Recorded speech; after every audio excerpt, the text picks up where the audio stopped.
Hello friends, welcome back to our channel. ఈరోజు మనం కొత్తిమీర పచ్చడి చేసుకుందామండి. ఏం లేదండి, సింపుల్గా చేసుకోవచ్చు ఈ పచ్చడి అనేది. ఫస్ట్ మనం కొత్తిమీర తెచ్చుకొని మంచిగా కడుక్కోవాలండి. కట్ చేసేసుకొని ఇలా కత్తెరతో కానీ చాక్తో కట్ చేసుకొని మంచిగా వాటర్లో ఒక 2-3 టైమ్స్ కడుక్కోవాలి. ఎందుకంటే మట్టి ఉంటుంది కాబట్టి మంచిగా కడుక్కోవాలి. తర్వాత దాన్ని ఒక పొడి బట్టలో అట్లా ఆరబెట్టేసేయాలండి. ఇది పిల్లలకు మంచిగా ముద్దపప్పు ఈ పచ్చడి తినిపించచ్చు, చాలా బాగుంటుంది. ఆ టేస్ట్ మాత్రం గోంగూర పచ్చడి టేస్ట్ లానే ఉంటుందండి. దీనివల్ల పిల్లలకు ఆకలి కూడా పెరుగుతుంది. కొత్తిమీర పచ్చడి వల్ల మన డైజెషన్ కూడా బాగుంటుంది. ఇది ఎవరైనా తినొచ్చు పచ్చడి. ఇలా ఆరబెట్టేసుకున్నాక మనం దీనికి కొన్ని పచ్చిమిర్చి, అంటే కారం ఎక్కువ ఉన్న వాళ్ళు కొంచెం కారం ఎక్కువ వేసుకోవడానికి ఎక్కువ పచ్చిమిర్చి వేసుకోవచ్చు. ఇంకా కారం ఎక్కువ ఎవరు తినట్లేదు కాబట్టి నేను తగినన్ని మిరపకాయలు మాత్రమే వేసుకున్నాను. ఇంకోటి ఏంటంటే, ఇప్పుడు మార్కెట్లో మనకి కొత్తిమీర కూడా చాలా చౌకగా దొరుకుతుందండి. ఇవి మిరపకాయలు కొంచెం కారం ఉన్నాయి కాబట్టి నేను కొన్ని మిరపకాయలు మాత్రమే వేయించుకున్నాను. కొంచెం ఆయిల్ వేసి మనం కడాయిలో వేయించుకోవాలి.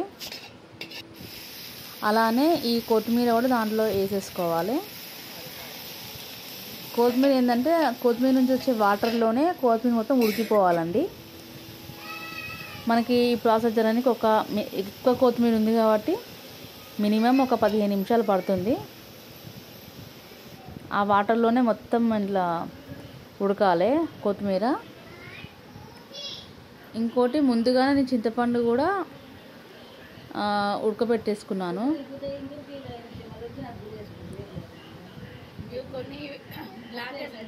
ఇంకా ఎవరైతే నా ఛానల్ ఫస్ట్ టైం చూస్తున్నారో ప్లీజ్ సబ్స్క్రైబ్ చేసుకోండి, లైక్ చేయండి, కామెంట్ చేయండి ఫ్రెండ్స్. ఇలా మంచి కలిపేసుకోవాలండి.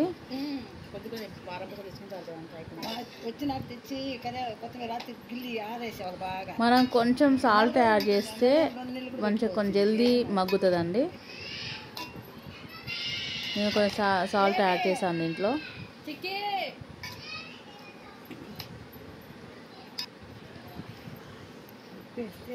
ఇలా కాడలు ఉన్నాయని మనం పడేయద్దండి, అవే మనకి మంచిది అన్నట్టు. ఇలా మొత్తం దగ్గరికి కావాలి. ఆ కొత్తిమీరలో వాటర్ మొత్తం బయటకు వచ్చేసేయాలన్నట్టు, వాటర్లోనే ఉడికిపోవాలి. ఈ పచ్చడి మినిమం ఒక 10 days 15 days వరకు బయట ఉన్న అది పాడవదండి, బాగుంటుంది. నిల్వ పచ్చడి అన్నట్టు ఇది.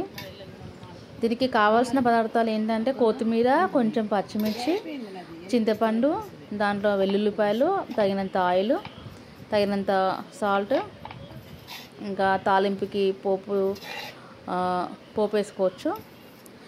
ఇంకొక విషయం ఏంటంటే, మనము కొన్ని ఆవాలు, ఇప్పుడు నేను తీసుకున్న ఒక 20 రూపీస్ కొత్తిమీరకి నాకు కొంచెం అండి ఒక 1 స్పూన్ ఆవాలు, 1 స్పూన్ మెంతులు పట్టినాయి. ఇవి వేయించుకొని మిక్సీ చేసేసుకోవాలి. చూడండి, కొత్తిమీర మొత్తం ఇట్లా దగ్గరికి ఇట్లా వాటర్ బయటకు వచ్చేస్తుంది. అంత నేను గిన్నె నిండా ఉన్న కొత్తిమీర కొంచెం అయిందండి. అందుకే పచ్చిమిర్చి మనము కొత్తిమీర ఎంత ఉందని చెప్పేసి అంత పచ్చిమిర్చి తీసుకోవద్దు. ఇది వచ్చేసి చింతపండు, ఎందుకంటే ఈ చింతపండు ఇంత ఉంది కానీ అది పులుపు ఉండదండి. ఇలాగే గుప్పెడు వెల్లుల్లి రెబ్బలు. ఇప్పుడు మనము ఆల్మోస్ట్ పచ్చడి మా చింతపండు ఇంకా అవన్నీ మిక్సీకి వేసాను. ఇంకా నా క్లిప్ అది పోయిందండి. కొత్తిమీర, పచ్చిమిర్చి, చింతపండు మొత్తం మిక్సీకి వేసాక ఇంకా వేరు వేసేసి మొత్తం కడాయిలో కలిపేసాను నేను.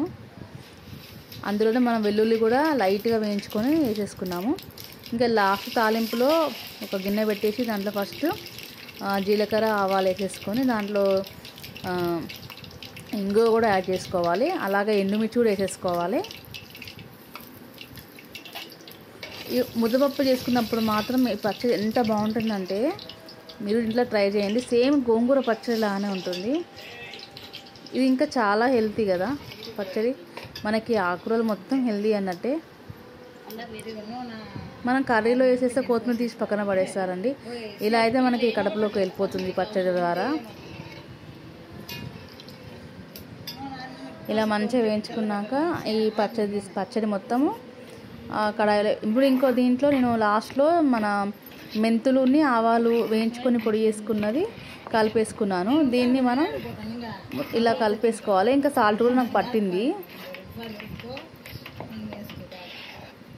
ఇలా కలిపేసుకున్నాక ఇదంతా మనం తాలింపులో వేసేసుకోవాలి. పులుపు తక్కువ తినేవాళ్ళు తక్కువ కూడా వేసేసుకోవచ్చు అండి. ఇంకా ఇలా ఇలా ఏంటంటే కొంచెం మనకి పచ్చడి నిల్వ ఉంటుందండి పులుపు వల్ల.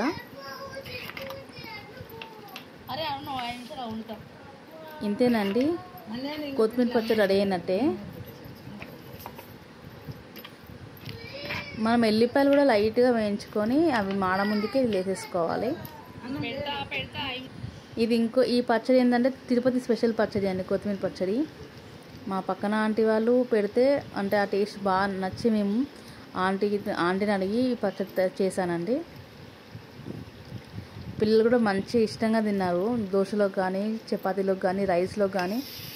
నాకైతే గోంగూర పచ్చడి తిన్నట్టే అనిపించింది, అలా ఉంది టేస్ట్ మాత్రం.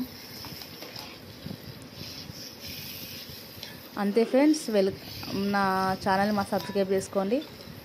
ఇంకా బాయ్ బాయ్, థ్యాంక్ యూ.